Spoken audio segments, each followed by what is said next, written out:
Have you ever scrolled through media social and thought, wait a second, did someone just say garlic and water can cure COVID-19? Exactly. Welcome to the digital epidemic, where misinformation spread faster than the virus itself. Let's start with the first question. How did we get here? How?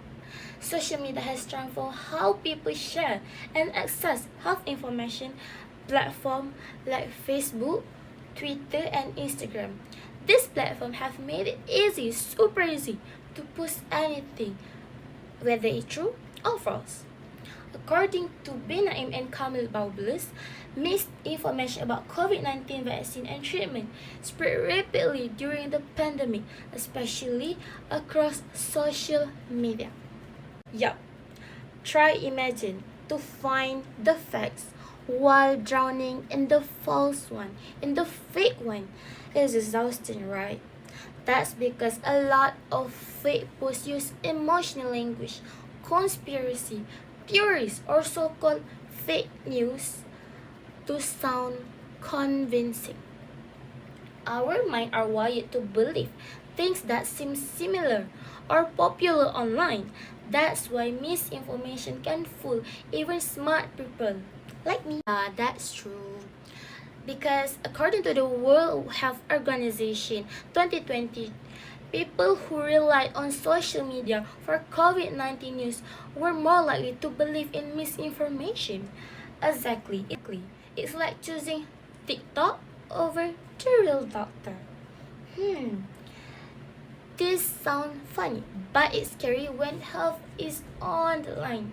The second effect is delayed medical care.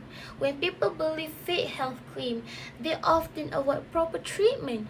One researcher explained that delays in healthcare happen when people's personal belief or social network influence their decision, like behaving a herbal cure is safer than hospital medicine. What can I say is like, for example, you believe in taboo instead of the real one.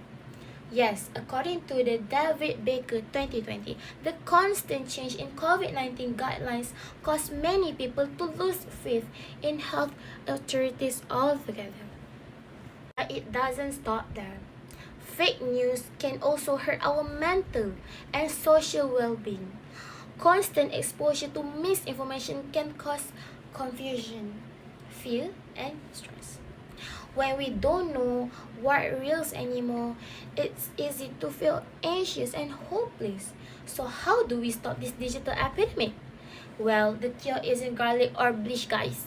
It's education and digital literacy. We need government health agency and social media platform to work together to share accurate information and promote trustworthy sources. When people can recognize what real and what fake, they can do the right decision. That's right. Let's make the truth go viral. Let's fight the digital epidemic all together. Oh no, not that again. My aunt probably posted that last week. It's like a viral infection for our minds, contagious, confusing, and really hard to cure. And it got so bad that the World Health Organization had to declare an infodemic, meaning there was too much information floating around, and most of it wasn't reliable. Now, let's talk about another cause, our brains. Psychology plays a big role in why misinformation spreads. Research by Schmidt, Ally, and Scherer found that around 49% of people who are exposed to health misinformation end up with wrong belief or attitudes about health. Right. And when people see the same false message again and again, it starts to feel true even when it isn't.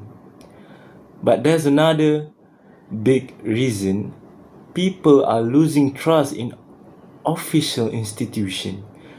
During the pandemic, government messages keep changing as new research came out, which made some people doubt everything. So, when trust in experts drops, people start listening to influencers or random strangers online, which makes the problem even worse. Now, let's look at the effects of health misinformation.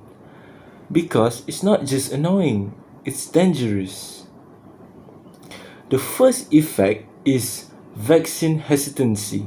The WHO reported that false information about vaccines made many people afraid to get vaccinated. That's why some preventable diseases are making a comeback. And then there's the worst effect of all, loss of trust. Once people stop believing doctors or scientists, they turn to unreliable sources instead.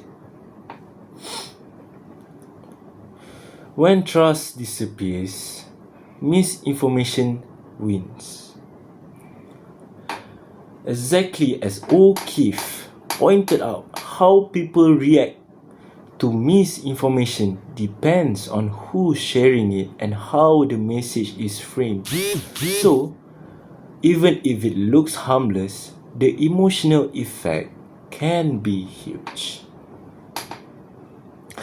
And we, as social media users, must learn to question before we share.